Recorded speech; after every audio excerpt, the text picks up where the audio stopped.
Hey guys, today I'm going to talk about avian arthritis. So, if you've ever had an animal, a pet, that is going through kind of the normal cycle of aging, you realize that arthritis and hip and joint problems, foot and leg muscle problems are very common in our pets as they age, just like they are in us people.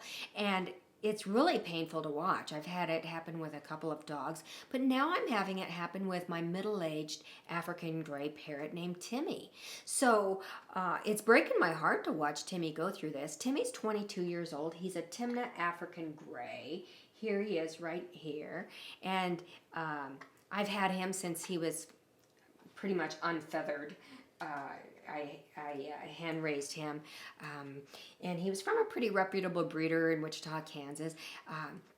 But he's getting up there in years, and he's gotten in a couple of squabbles with my other African gray, Smokey, and so right now he's experiencing some pretty serious arthritis in his hips, his elbows, and even in his ankles and foot or toes. And so I want to kind of pass some information along to you guys that I've been learning about avian arthritis. Now, I think I had mentioned in another video recently that it kind of shook me up when I realized that at 22, Timmy was already starting to show some of the major signs of aging, which is this arthritic condition. But I think his situation was exacerbated by a recent squamish that he got into with Smokey, where he got bit pretty bad, so he's been under medical treatment for about the last 10 weeks, and then the arthritis, the pain from getting bit kind of made him sedentary, and that's when the arthritis kind of had a chance to take hold. So that's Timmy's situation. Now we're backtracking and trying to get the arthritis pain under control. So here's what I was looking for, or what I noticed that made me realize, okay, I need to get Timmy into the vet because he's not healing up properly. So he was standing with an unusual posture. His legs were kind of farther apart than usual. Instead of standing up erect and straight with a good posture, he was kind of, perching funny, and his tail was kind of limp, and he was just like, you could tell that he was doing some guarding behavior on his joints. So I noticed also that he was standing on the bottom of the cage a lot more, and that he was much less active than usual. In fact, there have been times when he's just kind of facing the wall and sleeping and holding one leg up, and then when I go to pick him up, I can feel that one foot was warmer to the touch than the other one, and that the grip strength in that particular foot was substantially weaker than his other foot. And so those were the clues that I put together over the course of a couple of days when I realized, okay, he's experiencing some pain or something, and I need to get him in to the vet. So I'm lucky enough that we have a couple of really good avian vets here in Denver, Colorado. I go to a clinic called the Homestead Animal Clinic, and I've gone to Dr. Jerry Labonte for, 20 years, and he just recently retired, so we got a new avian vet in town, and her name's Dr. Brianna Fitzgerald. And so we did some x-rays with Timmy, and they were testing his range of motion and doing some examination of the joints and what have you, and they confirmed, yes, that Timmy does indeed have arthritis in his hips, his elbows, kind of his ankle area, and then in some of his toes. And so what we've been doing is that we've been treating him both medication-wise and then at home with some at-home environmental accommodations and such. So the original visit that we had for the arthritis, I think that was back in early February sometime, and we started Timmy on meloxicam and some antibiotics because that wound where he'd been bitten reopened when he fell on the floor one time. So I took him in on Tuesday of this week. Again, this is when we had the opportunity to see the new vet, Dr. Brianna Fitzgerald. And she did a really good wellness exam on him. And her hypothesis was that we need to get Timmy on a good pain medication cocktail in order to support that pain management and get it really under control, because that pain management is really impairing his quality of life right now. So she did, like I said, the great, a really good physical exam.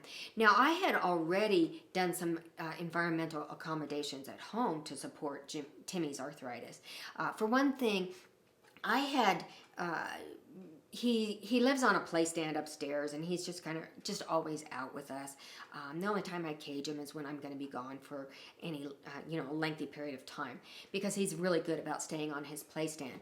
And so what I did was I took kind of the top perches off so that he wouldn't even have an opportunity to fall off the perch. Now that I know that his feet are weak and it's easier for him to fall off the perch, I don't want him up as high. I want him, if he's going to fall, I want the fall to be just under 12 inches so that he doesn't get injured again.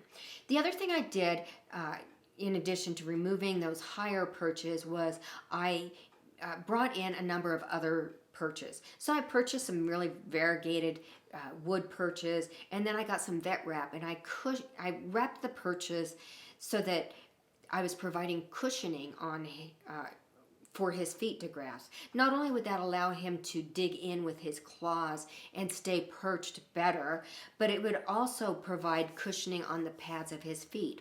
So birds that have arthritis in their feet, they tend to perch kind of in the same place and not want to move for lengthy periods of time. And they can get similar to what's called bed sores, that older people get when they lay in bed in the same position all the time. They'll get kind of ulcerative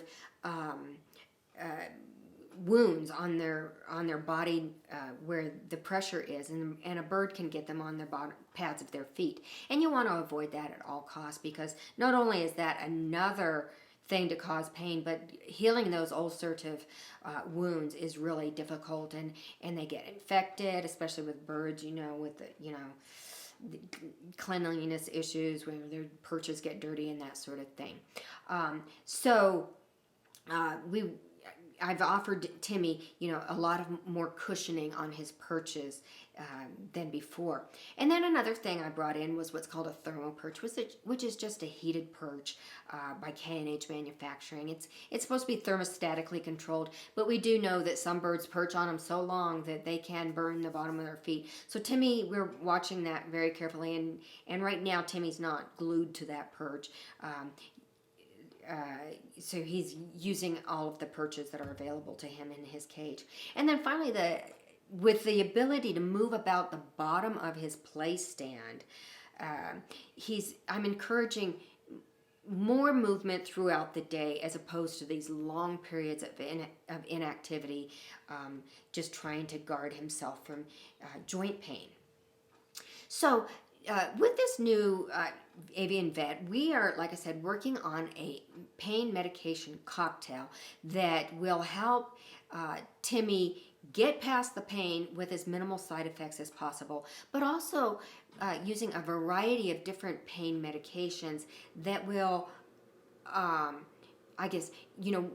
see which ones work the best and which ones that we can let go of. So for instance, Dr. Fitzgerald has me now on, or has Timmy now on, gabapentin, which is a calming medication, a sleep medication when used with humans and mammals, but for birds, it's a pain medication.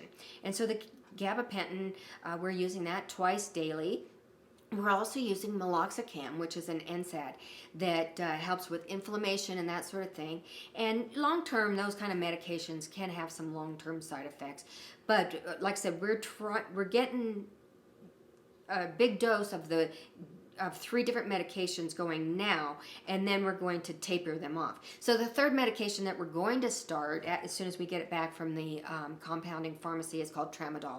So tramadol has a kind of a foul flavor, so we sent it to a compounding pharmacy that can make a microdose for birds, and we'll use that for approximately a month.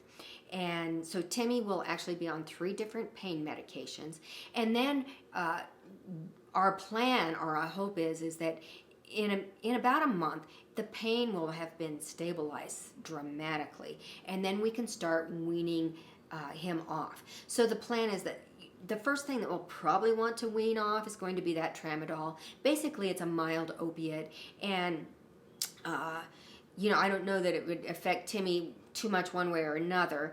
He's on a very small dose, but we don't want him on that for lengthy periods of time. So once we get him off that tramadol,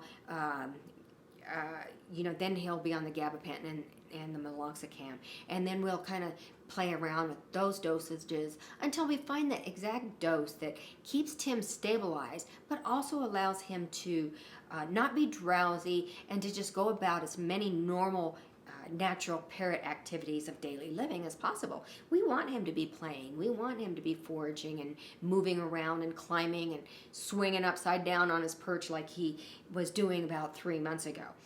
So we want him to get back to those normal activities of daily living as quickly as possible, which is where this whole medication cocktail comes in, of kind of going in there and just wham, trying to get that pain managed very quickly, and then weaning him off of the ones that may have the adverse side effects that we don't want to use long term.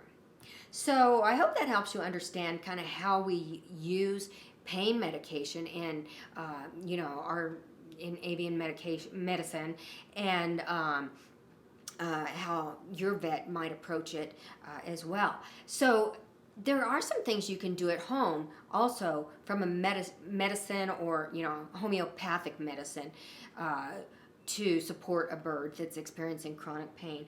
For instance, you may not know that there's a couple of different herbs that you can feed a bird that have pain reduction properties. One, of course, is CBD, and CBD is getting a lot of traction even amongst avian vets. Of course, I'm here in Colorado, kind of where it all started, but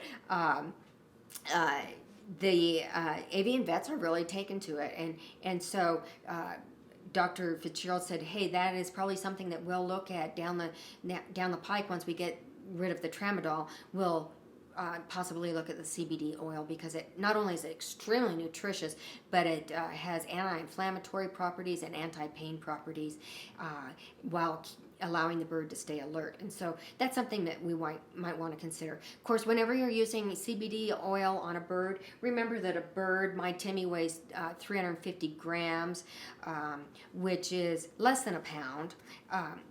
Whereas a lot of these compounds are made for a dog dose. So, a 10-pound dog is going to need a much higher dosage than a bird. And so, finding a company that actually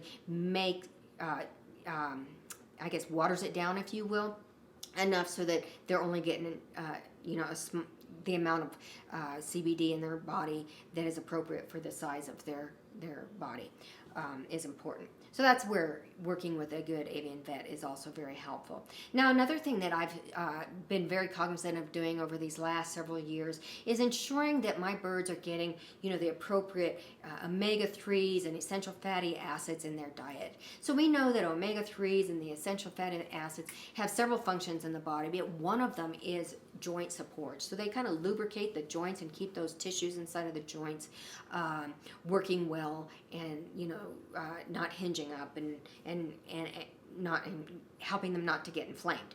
And so finding a good book, like say for instance one of these cookbooks by Carmen Vidai, where she talks about the different foods and the properties that they have in them, so that you can make sure that your bird is getting all of its nutritional needs met. Because a bird that's in optimum nutrition is going to be less apt to develop these chronic illnesses so badly in the first place. And then another thing that you can do at home, of course, is to encourage exercise with your bird. I think I had mentioned this earlier when I was talking about environmental accommodations, but one of the best forms of exercise for a bird is to let them fly or even flap their wings.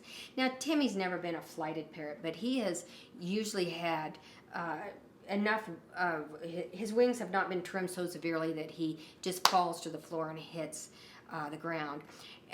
However, I took him in to get a trim, and they did a more aggressive trim job than he's used to. And that's also another area where he fell, hit his bum, and broke open the skin, had a laceration.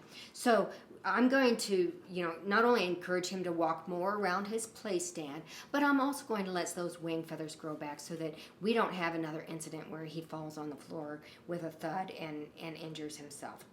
So, today we've talked about what are the signs of avian arthritis, what are the common medications, what's a vet looking for, home environmental accommodations, as well as dietary accommodations, and then kind of how your vet might go about resolving the intensity of the pain, getting pain managed and under control. So I hope you guys found that helpful. I'm thankful that I've had my parrot for 22 years and hope to get another. I hope he lives another 20 years. He's such a pleasant, fun little guy. I love him to death. But also, we don't want him to be miserable either. So I'm very thankful that we have a good vet that we can work with, and that I know what to do to support him. So anyway, until next week, we'll talk later. Have a great weekend, and we'll talk to you next week.